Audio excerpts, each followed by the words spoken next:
मुसळधार पावसामुळे संपूर्ण प्रशासन सध्या अलर्ट मोडवर, सर्व यंत्रणांकडून युद्धपातळीवर बचाव कार्य सुरू। नागरिकांनी शक्य असल्यास प्रवास टाळावा, मुख्यमंत्री फडणवीसांचं आवाहन।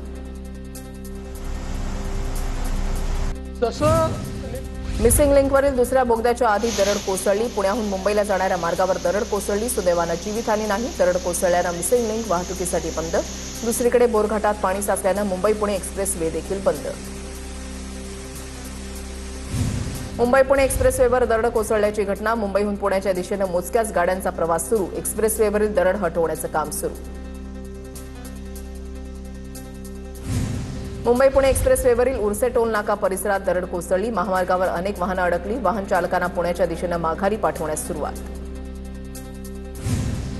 आळंदीमध्ये इंद्रायणी नदीच्या पाणी पातळीमध्ये वाढ। पुलावर पाणी आल्यानं इंद्रायणी नदीवरील सर्व पूल वाहतुकीसाठी बंद। आळंदीमध्ये आलेल्या वारकऱ्यांना नदीकाठी न जाण्याचं आवाहन। इंद्रायणी नदीमध्ये 100% विसर्ग सुरू।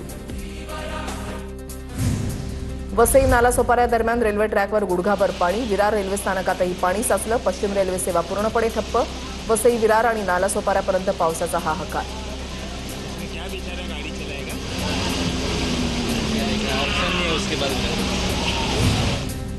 मुंबईतल्या मरीन ड्राईव्ह परिसरामध्ये जोरदार वाऱ्यामुळे एक झाड कोसळलं। प्रशासनाकडून झाड हटवण्याचं काम सुरू। नागरिकांना काळजी घेण्याचं आवाहन।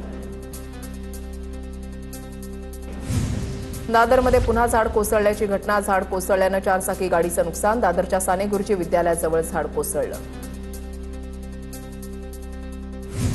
कोकण किनारपट्टीवर कमी दाबाचं क्षेत्र तयार झाल्यानं वेगानं वारे वाहण्यास सुरुवात। किनारपट्टी भागात ताशी 40 ते 45 किलोमीटर वेगानं वारे। किनारपट्टी भागातल्या लोकांना सतर्कतेचा इशारा।